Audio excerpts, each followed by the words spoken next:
জান্নাত আল্লাহর পক্ষ থেকে মুমিনদের জন্য এমন একটি নেয়ামত যা কোনো চক্ষু কখনো দেখেনি, কোনো কান কখনো শ্রবণ করেনি, এমনকি কোনো মানুষের পক্ষে কল্পনা করাও সম্ভব হবে না। সোজা কথায় জান্নাতের তুলনা কেবল জান্নাত, দুনিয়ার কোনো কিছুর সাথে তার তুলনা হয় না।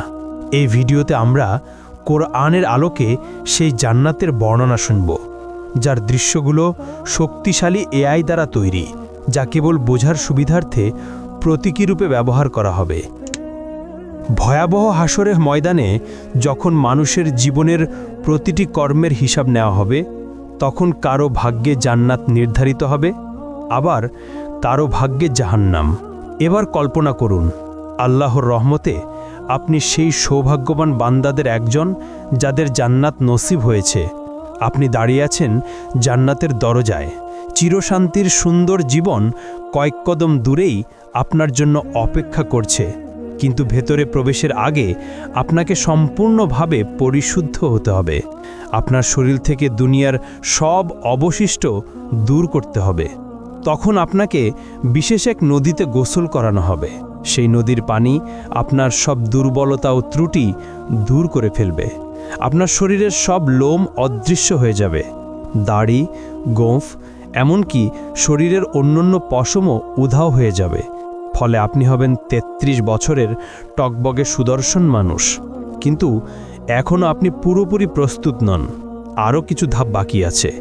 অতঃপর আপনার জন্য প্রস্তুত করা বিশেষ এক ঝর্ণা থেকে আপনি পানি পান করবেন। এতে আপনি হবেন সম্পূর্ণ পবিত্র, ভিতর থেকে এবং বাহির থেকে পুরোপুরি জান্নাতের জন্য প্রস্তুত। তারপর আপনি দাঁড়াবেন সেই ফেরেশতার সামনে, যার দায়িত্ব হলো আপনার জন্য দরজা খুলে যাওয়া। তার নাম হলো রিদওয়ান। যাই হোক, জান্নাতের দরজার কথা বলতে গেলে জান্নাতের মোট ৮টি দরজা রয়েছে। প্রতিটি দরজা দিয়ে মানুষ জান্নাতে প্রবেশ করবে ভিন্ন ভিন্ন আমলের ভিত্তিতে। আপনি কোন দরজাতে প্রবেশ করবেন তা নির্ভর করবে আপনার আমল ও এই দুনিয়ায় তুমি কেমন জীবন কাটালে তার উপর। জান্নাতের প্রতিটি দরজার আলাদা আলাদা নাম রয়েছে, তবে সবগুলোর উপরে একই বাক্য লেখা, লা ইলাহা ইল্লাল্লাহু মুহাম্মাদুর রাসূলুল্লাহ। যারা দুনিয়াতে নিয়মিত নামাজ আদায় করেছে তারা প্রবেশ করবে সালাত নামক দরজা দিয়ে। আর দ্বিতীয় দরজা রাইয়ান, যারা রোজা রেখেছে এই দরজা তাদের জন্য। তৃতীয় দরজা হলো সাদাকা দরজা, যারা সবসময় অল্প হলেও দান করেছে এই দরজা তাদের জন্য। চতুর্থ দরজা হলো জিহাদ দরজা, যারা আল্লাহর পথে সংগ্রাম করেছে তাদের জন্য এই দরজা। পঞ্চম দরজা হলো হজ দরজা, যারা মক্কায় গিয়ে হজ আদায় করেছে তাদের জন্য। ষষ্ঠ দরজা হলো কাজিমুল গাইজ দরজা, যারা সবচেয়ে কঠিন মুহূর্তেও নিজেদের রাগ নিয়ন্ত্রণ করেছে এই দরজা কেবল তাদের জন্য। সপ্তম দরজা হলো আমান দরজা, যারা হিসাব নিকাশ ছাড়াই জান্নাতে প্রবেশ করবে এই দরজা তাদের জন্য। আর অষ্টম দরজা হলো জিকির দরজা, যাদের হৃদয় সর্বদা আল্লাহকে স্মরণ করেছে এই দরজা তাদের জন্য।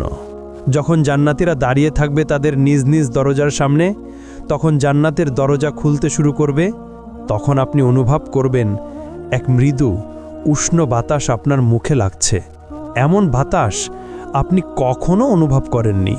তারপর সেই সুবাস এমন যে আপনার আত্মাকে ছুঁয়ে যায়, এত সুন্দর, এত অনন্য যে প্রায় আপনি মূর্ছা যাবেন। দুনিয়ার সবচেয়ে উৎকৃষ্ট সুগন্ধিও তার সাথে তুলনা করা যায় না। সব ব্যথা, অনুশোচনা আর দুঃখ আপনার ভেতর থেকে মুছে ফেলা হবে। বাকি থাকবে কেবল সুন্দরতম অনুভূতি, যাতে আপনি জান্নাতের নিয়ামত পূর্ণভাবে উপভোগ করতে পারেন। অবশেষে আপনি প্রবেশ করলেন জান্নাতে। কি শান্তি! আপনার জন্য সেখানে আছে জীবন, যার কখনো শেষ হবে না। আপনার জন্য আছে স্বাস্থ্য, ফলে আর কখনো অসুস্থ হবেন না।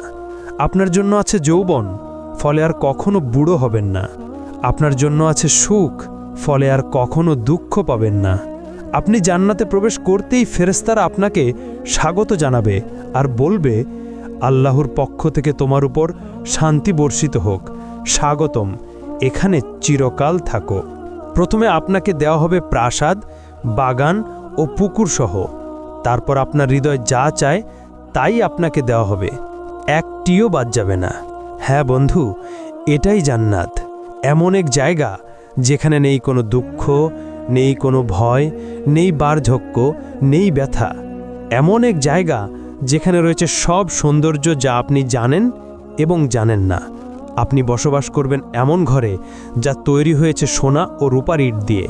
মরক্কা হিসেবে ব্যবহার হয়েছে মিশক, কঙ্কর হলো মুক্তা ও রুবি এবং মাটি হলো জাফরানের। আপনি ফিরে এসেছেন সেই জায়গায় যেখানে আপনার সৃষ্টি হয়েছিল প্রথমবার। অতঃপর ফেরেশতারা আপনার সাথে কথা বলবে। তারা জিজ্ঞেস করবে, সবে তুমি জান্নাতে প্রবেশ করেছ, এখন বলো তুমি কি চাও। উত্তরে আপনি বলবেন, আমি ইতোমধ্যেই আমার রবের অসংখ্য নিয়ামত ও উপহার দেখেছি, আমাকে আরেকটু সামনে যেতে দাও এবং আরও উপভোগ করতে দাও। তখন ফেরেশতারা উত্তর দিবে, এগুলো তো কেবল সূচনা, তুমি এখনো কিছুই দেখনি, এর চেয়েও মহান নেয়ামত তোমার জন্য অপেক্ষা করছে। অতঃপর আপনি এগিয়ে চললেন। আপনার সামনে উদিত হলো এক প্রাসাদ যা পুরোপুরি খাঁটি সোনার তৈরি। এর বারান্দাগুলো মুক্তার মতো ঝলমল করছে। আপনি যতই কাছে যান, কিছু দাসদাসী উপস্থিত হয়। তাদের রূপ যেন ছড়িয়ে থাকা মুক্তার মতো। তারা হাতে ধরে আছে রূপার থালা ও সোনার পাত্র। তারা সালামের মাধ্যমে আপনাকে অভ্যর্থনা জানায়।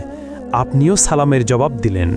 আপনি সিদ্ধান্ত নিলেন এখানেই থেকে যেতে, কিন্তু ফেরেশতারা বলল, এর চেয়েও মহান নেয়ামত সামনে আছে, চলতে থাকো। ফলে অবাক হয়ে আপনি আবার হাঁটতে লাগলেন। এবার আপনি দেখলেন আরেকটি প্রাসাদ যা লালচে রুবি দিয়ে গড়া, এত পরিষ্কার আর উজ্জ্বল যে বাহির থেকে ভিতরের অংশ দেখা যায়। তারপর আপনি তার ভেতরে প্রবেশ করলেন। ভেতরে আছে ৭০,০০০ কক্ষ, অপূর্ব সৌন্দর্য ভরা, যাতে আপনার আত্মা ও দেহ আনন্দে আপ্লুত হয়ে উঠল। প্রতিটি কক্ষে সাজানো আছে খাবারের থালা, ফল, মাংস, পানীয়, সবই আপনার রবের পক্ষ থেকে অসাধারণভাবে প্রস্তুত। তখন আপনি একটি ফলে কামড় দিলেন, তা আপনাকে মনে করিয়ে দেয় আপনার জীবনের প্রিয় সব স্বাদ।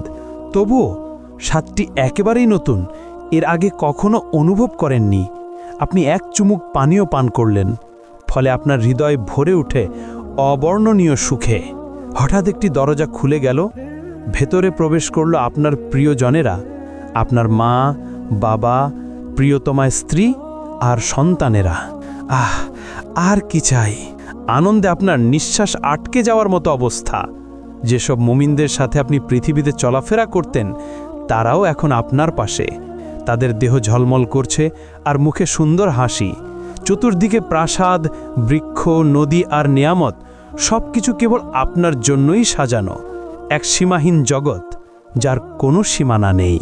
অতঃপর ফেরেশতারা আপনাকে পোশাক পরাবে, জান্নাতের জন্য বানানো বিশেষ পোশাক, সবুজ রঙের, সিল্কের মতো হালকা কিন্তু সমৃদ্ধ কারুকার্যময় ব্রোকেডের মতো ভারী। সেই পোশাকে আছে ৭০টি স্তর, প্রতিটি স্তর ভিন্ন রঙে সজ্জিত। পুরো পরিবেশ যেন এক উৎসব, যা শুধু আপনাকে স্বাগত জানানোর জন্য। শান্ত, প্রশান্ত, অসংখ্য দাসদাসী পাশে প্রস্তুত, যে কোনো মুহূর্তে সেবা দেওয়ার জন্য। আপনি বিস্ময়ে ভাবলেন, এখন আমি কি করব, কোথায় যাব? তখন এক আয়োজন শুরু হলো। একটি মেষ আনা হলো এমন এক জায়গায় যা জান্নাতবাসী ও জাহান্নামবাসী উভয়ই দেখতে পায়। কিন্তু এই মেষ সাধারণ প্রাণী নয়, এর নাম মৃত্যু। এরপর যা ঘটে তা আপনার হৃদয়কে চিরস্থায়ী শান্তির আরও কাছাকাছি নিয়ে যায়। একটি ঘোষণা শোনা যায়, হে জান্নাতবাসীগণ, তোমরা জানো এটি কে? তখন জান্নাতবাসীরা মাথা তোলে এবং বলে, হ্যাঁ, এটি মৃত্যু। অতঃপর আবার ঘোষণা হয়, হে জাহান্নামবাসীগণ, তোমরা জানো এটি কে? তখন জাহান্নামবাসীরাও মাথা তোলে এবং বলে, হ্যাঁ, এটি মৃত্যু। এরপর একজন ফেরেশতা সেই মেষকে কোরবানি করল, ফলে মৃত্যুর মৃত্যু হলো এবং ঘোষণা দেওয়া হলো, হে জান্নাতবাসীগণ, তোমরা এখনো চিরকাল বাঁচবে, তোমাদের আর মৃত্যু নেই। হে জাহান্নামবাসীগণ, তোমরাও চিরকাল থাকবে, তোমাদের জন্যও আর মৃত্যু নেই। হ্যাঁ বন্ধু, এখন আর মৃত্যু নেই। আপনি আর কখনো অসুস্থ হবেন না। আপনি চিরকাল বাঁচবেন। আপনার আর মৃত্যু নেই। জান্নাতবাসীদের জন্য এটাই হলো চিরন্তন আনন্দ, শান্তি ও নিয়ামতের সময়। যদি আপনি এই জীবনে বিবাহিত হন এবং উভয়ই জান্নাতে প্রবেশ করেন, তাহলে আপনাদের বন্ধন আবার ফিরিয়ে দেওয়া হবে। কিন্তু এবার আর কখনো আলাদা হতে হবে না। যেই স্বামী বা স্ত্রী জান্নাতে উচ্চ মর্যাদা পাবে, অন্যজনকেও সেই স্তরে তুলে দেওয়া হবে। সেখানে থাকবে না কোনো ঝগড়া, না হৃদয় ভাঙা, না বিশ্বাসঘাতকতা। থাকবে শুধু খাঁটি ভালোবাসা, যা প্রতি মুহূর্তে আরও গভীর হবে। স্ত্রী ও স্বামী সময়ের সাথে আরও সুন্দর হয়ে উঠবে। একজন বাইরে থেকে ফিরে এলে অন্যজন তাকে দেখবে আগের চেয়েও সুন্দর রূপে, এবং উভয়ই একই কথা বলবে, তুমি আগের চেয়ে আরও সুন্দর লাগছো। নারীরা এতটাই সুন্দর হবে যে তারা দুনিয়ার সবচেয়ে অপূর্ব নারীদেরও ছাড়িয়ে যাবে তাদের স্বামীদের জন্য। কিন্তু যদি আপনি বিবাহিত না হন বা স্বামীর সাথে কখনো শান্তি না পান, তাহলে আল্লাহ আপনাকে দিবেন তার থেকেও উত্তম সঙ্গী, যিনি শুধু আপনার জন্য সৃষ্ট, এতটাই সুন্দর যা আপনি কখনো কল্পনাও করেননি। আপনি যখন তার চোখের দিকে তাকাবেন, আপনার হৃদয় মনে করবে এই মুহূর্তের জন্যেই সে সৃষ্ট।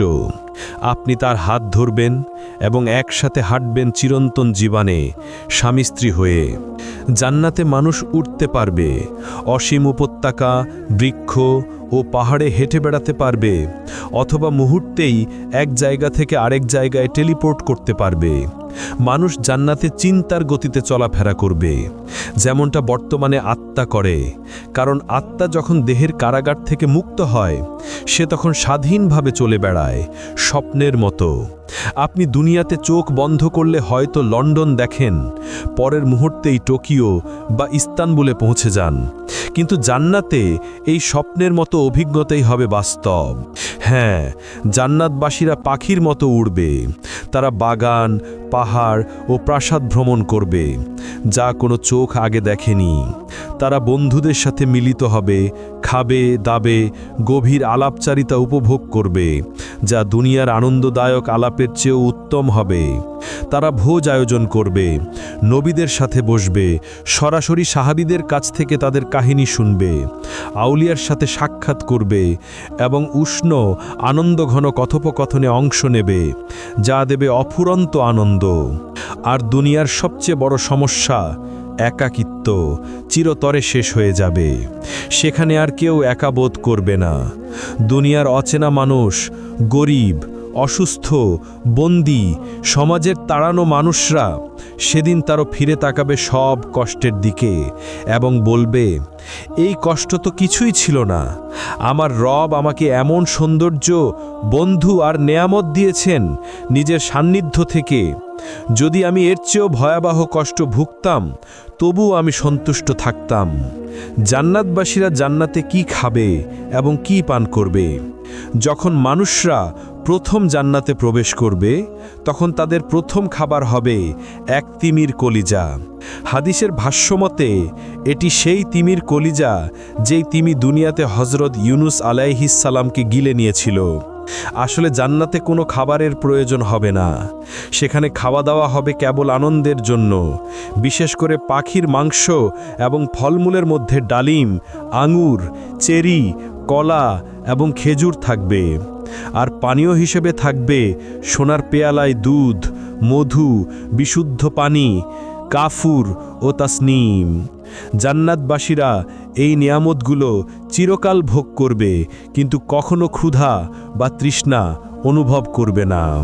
জান্নাতের মূলত 7টি স্তর রয়েছে। ইবনে আব্বাস রাদিয়াল্লাহু আনহু থেকে বর্ণিত একটি রেওয়ায়েতে আমরা এটাই জানতে পারি। প্রথম স্তর জান্নাতুল ফিরদাউস। এটি জান্নাতের সর্বোচ্চ স্তর। এটি জান্নাতের কেন্দ্রস্থলে অবস্থিত এবং সবচেয়ে মূল্যবান অংশ। এটি সরাসরি আল্লাহ আরশের নিচে। হাদিসের ভাষ্যমতে জান্নাতুল ফিরদাউসে 4টি বিভাগ রয়েছে। 2টি বিভাগে সব কিছু সোনার তৈরি, আর 2টি বিভাগে সব কিছু রূপার তৈরি। কে কে এই ফিরদাউসে প্রবেশ করবে? যারা নামাজে বিনয়া প্রদর্শন করে, যারা নিরর্থক ও অযথা কাজ থেকে বিরত থাকে, যারা জাকাত দেয়, যারা নিজেদের পবিত্রতা রক্ষা করে, যারা আমানত ও ওয়াদা পূর্ণ করে, যারা নিয়মিত নামাজ আদায় করে অবহেলা ছাড়া, তারাই পাবে এই জান্নাতুল ফিরদাউস। আর দ্বিতীয় স্তর হল জান্নাতে আদান। এটি নবী রাসূল, সত্যবাদী, শহীদ ও সৎ মুমিনদের জন্য। এখানে থাকবে কল্পনার অতীত সৌন্দর্য। এর ভেতরে সোনার নদী প্রবাহিত হবে, ফেরেশতারা মুমিনদের অভিনন্দন জানাবে এবং ধৈর্যের জন্য জান্নাতের সুসংবাদ দেবে। তৃতীয় স্তর হল জান্নাতুন নাঈম। এটি নেয়ামত ও শান্তিতে পূর্ণ এক জান্নাত। যা মুমিন চাইবে সব কিছু সেখানে থাকবে। তারা আল্লাহর অনুগ্রহে চিরস্থায়ী আনন্দে বসবাস করবে। আর চতুর্থ স্তর হল দারুল খুলুদ, বিশ্বাসীদের জন্য চিরন্তন সুখের আবাস। এখানে কোনো ভয় বা দুঃখ থাকবে না। অসংখ্য নেয়ামতে পরিপূর্ণ হবে এর অধিবাসীরা। পঞ্চম স্তর হল জান্নাতুল মাওয়া, বিশেষভাবে শহীদদের জন্য প্রস্তুতকৃত জান্নাত এটি। তারা সেখানে আল্লাহর অফুরন্ত নেয়ামত উপভোগ করবে এবং চিরন্তন সুখে থাকবে। আর ষষ্ঠ স্তর হল দারুস সালাম, বিশ্বাসীদের জন্য চিরন্তন শান্তি ও নিরাপত্তার জান্নাত, যেখানে থাকবে না কোনো ভয়, দুঃখ কিংবা কোনো মন্দ কিছু। সপ্তম স্তর হল ইল্লিয়ুন, উচ্চ ও মহান স্থান, যেখানে আল্লাহর নিকটবর্তী ফেরেশতারা এবং সৎ মুমিনরা অবস্থান করবে। তাদের মুখমণ্ডল থেকে নির্গত আলো সমস্ত জান্নাতকে আলোকিত করে তুলবে। এমনকি জান্নাতের সেই স্তরও আলোকিত হবে যার সবচেয়ে দুর্বল মুসলিমকে দেওয়া হবে, তা হবে 10টি বিশ্বের সমান বিশাল। আর যখন জান্নাতীরা জান্নাতের উঁচু স্তরে থাকা প্রাসাদগুলোর দিকে তাকাবে, তাদের দূরত্ব এতটাই বিশাল হবে যে তারা সেগুলোকে তারার মতো দেখবে, যেমন আমরা এই দুনিয়ার আকাশে দূর থেকে তারাগুলো দেখি।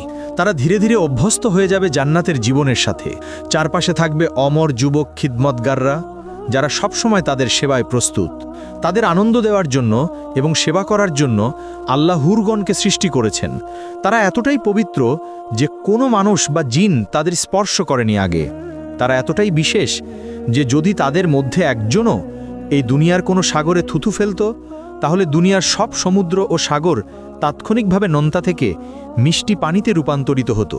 জান্নাতে কেউ কখনো কোনো কিছুতে অসন্তুষ্ট হবে না এবং সেখানে হিংসা থাকবে না। জান্নাতের প্রাকৃতিক সৌন্দর্য এই দুনিয়ার যে কোনো কিছুর চেয়েও বহুগুণ শ্রেষ্ঠ।